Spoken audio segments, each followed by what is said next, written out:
అంటే అంటే ఫ్యూచర్ ను మీరు ఊహించలేకపోయినా మేము ఇన్నాళ్ళు అడవు బాటలలో అడవులలో ఉండి రాజ్యం వెళ్ళినాం, సమాజంలో మాకంటూ ఒక పేరు ఉంది, ఆ పేరు కోసం మీరు అడవులలో ఉన్నారా, లేకపోతే భవిష్యత్తులో యువత ఇటువైపు కన్నెత్తి కూడా చూడదు ఇలాంటి ఒక పరిస్థితి వస్తుంది, లేకపోతే భద్రతా బలగాలకు సంబంధించి పూర్తిగా మమ్మల్ని వెంటాడతాయి అనేది రాజకీయ పార్టీలు టార్గెట్ చేస్తాయని ఊహించలేదా? అందుకేనా ఈ లొంగుబాటు? ఇప్పుడు మావోయిస్టు పార్టీ సమీక్షించుకోవాలి ఈ కోణం నుంచి. ఇప్పుడు గత 50 ఏళ్ల నుంచి సాయుధ పోరాట ఉద్యమం కొనసాగుతున్నది.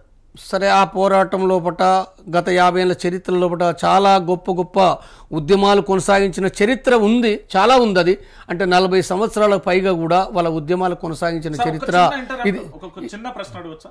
మీరు చాలా చాలా ఉద్యమాలు అన్నారు కదా, మీరు కొంతమంది పేర్లు చెప్తా, అనంత్ గాని, కబీర్ గాని, లేదా రామ్దేర్ గాని, శ్యామ్ గాని, లేకపోతే సోను గాని, ఆసన్న గాని, వివేక్ గాని, మీరు చెప్పిన పేర్లలో ఏం చేసిలు వీళ్ళు సమాజం కోసం? వాళ్ళు స్పష్టంగా ఒక పోరాటం చేసిన ఓ పర్టికులర్ గా ఈ అంశం గురించి అంటే ఏం చెప్తారు? మావోయిస్టు పార్టీలో వ్యక్తులు చేయరు ఏదైనా, పార్టీ అయినా ఏం చేసింది? పార్టీ చేసిన చరిత్ర గత 50 ఏళ్ల కాలం లోపల భూస్వామి వర్గానికి వ్యతిరేకంగా భూ పోరాటాలు కొనసాగించారు. సార్, అది అప్పటి జనరేషన్ కు సంబంధించి ఇప్పుడు ఏం చేసింది ఈ 15 సంవత్సరాలలో? నేను చెప్తున్నది మావోయిస్టు. మీ ప్రశ్న ఏంటంటే, మీ ప్రశ్న మావోయిస్టు పార్టీ ఏం చేసిందనే ప్రశ్న. కాబట్టి ఆ ప్రశ్నకు జవాబు చెప్పక ముందుకే మళ్ళీ ఇప్పుడు ఏం చేసిందని కాదు. గత 50 ఏళ్ళ నుంచి వాళ్ళు చేసిన చరిత్ర ఏదైతుందో, భూస్వామ్య వర్గానికి వ్యతిరేక పోరాటం చేశారు, ఫారెస్ట్ అధికారులకు వ్యతిరేకంగా చేశారు, వడ్డీ వ్యాపారులకు వ్యతిరేకంగా చేశారు, వ్యాపార దోపిడీకి వ్యతిరేకంగా చేసిండ్రు. నేనేంటంటే వాళ్ళ నాయకత్వం కింద ప్రజా ఉద్యమాలు చాలా కొనసాగినాయి. ఇప్పుడు నేను ఇంకొకటి, తెలంగాణ ఉంది, ప్రత్యేక తెలంగాణ రాష్ట్రం కూడా ఉంది. ప్రత్యేక తెలంగాణ రాష్ట్రాన్ని ప్రారంభించింది ఎవరు?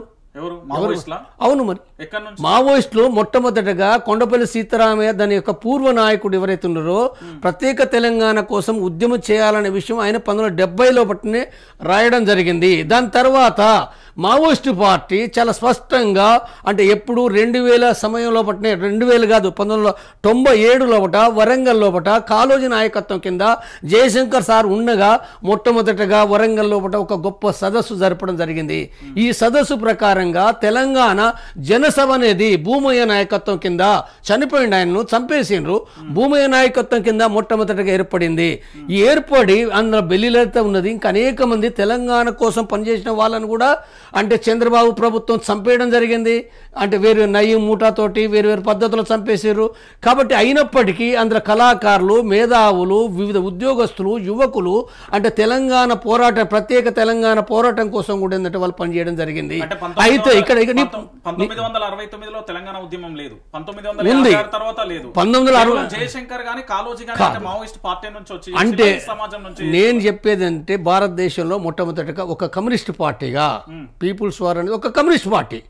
ఈ దేశంలో మొట్టమొదటగా కొండపల్లి సీతారామయ్య ఏదైతుందో ఒక కమ్యూనిస్ట్ పార్టీ నాయకుడిగా చెప్పడం మూలంగా ముఖ్యంగా 2000 లోపట అంటే ఆ ఊపు రావడానికి ప్రధానంగా పీపుల్స్ వార్ పార్టీ, ప్రధానంగా నేను చెప్పాను, నీ ప్రశ్నకు చెప్తా, ప్రధానంగా మావోయిస్టు పార్టీ. ఈ మావోయిస్టు పార్టీ కనుక చెప్పకపోతే, మావోయిస్టు పార్టీ కనుక దీన్ని వ్యతిరేకిస్తే అంటే అది వెంటనే ప్రత్యేక తెలంగాణ పోరాటంగా అది ఒక విజయవంతం అయిద్దాన్ని మనం చెప్పలేము. అది ఎందుకు చెప్పలేమని అంటే, వాస్తవంగా చాలామంది యువకులు, విద్యార్థులు మేధావి రంగంలో బట్ట ఆనాటికి అంటే ఆనాడు 2000 నాటికి ఏంటంటే బయట ఒక ప్రజా రంగాల లోపట, పట్టణాల లోపట, మైదానాల లోపట పీపుల్స్ వార్ ప్రభావం చాలా బలమైంది. అంటే తెలంగాణ, ఆంధ్ర ఈ ప్రాంతాల్లో బట్ట. కాబట్టి అలాంటి బలమైన ఒక పార్టీ అది అది అది ఏదైతే మాట్లాడిందో దాని మూలంగా అనేక మంది కూడా దీనికి నాయకులైన వాళ్ళు కూడా వీళ్ళందరూ కూడా ఏంటంటే గతంలో పట్ల వాళ్ళకి ఏదో ఒక రకంగా పీపుల్స్ వార్ తోటి సంబంధాలు ఉండి పీపుల్స్ వార్ ఆలోచనలు కలిగిన వాళ్ళు, ఈ మేధావులు రావడం, ఈ కళాకారులు రావడం, గద్దర్ లాంటి వ్యక్తి కూడా వచ్చి పాటలు పాడడం ఎందుకు జరిగింది?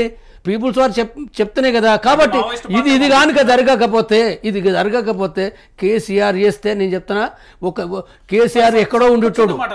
కేసీఆర్ విషయాన్ని పక్కన పెడదాం.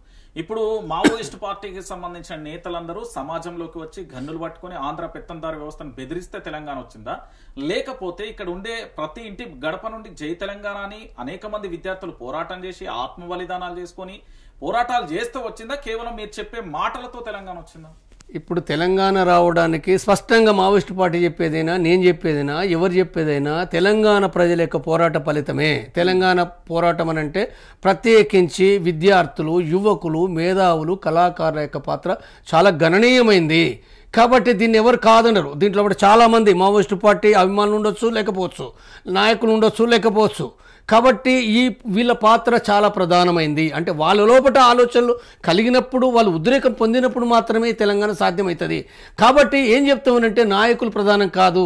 ఈ నాయకుడా, ఆ నాయకుడా, వీళ్ళు ఇచ్చిర్రా, వాళ్ళు ఇచ్చిర్రా, ఇవన్నీ పనికిరాని మాటలు. వాళ్ళు ఇచ్చారు కాబట్టి తెలంగాణకు వచ్చింది, ఈయన చేసిండు కాబట్టి వచ్చిందని చాలా తప్పుడు వాదనలు. తెలంగాణ రావడానికి తెలంగాణ ప్రజలే కారకులు.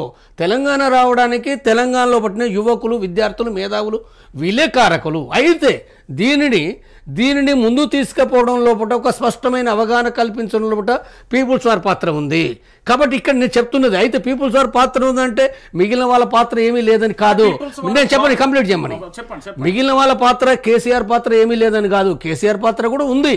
కేసీఆర్ పాత్ర కూడా, అందులో తప్పులు ఎన్ని ఉన్నప్పటికీ కేసీఆర్ పాత్ర కూడా ఉంది. ఒక పార్టీ పెట్టి తెలంగాణ కోసము తను ఆర్గనైజ్ చేయడంలో కూడా ఆ పాత్ర ఉంది.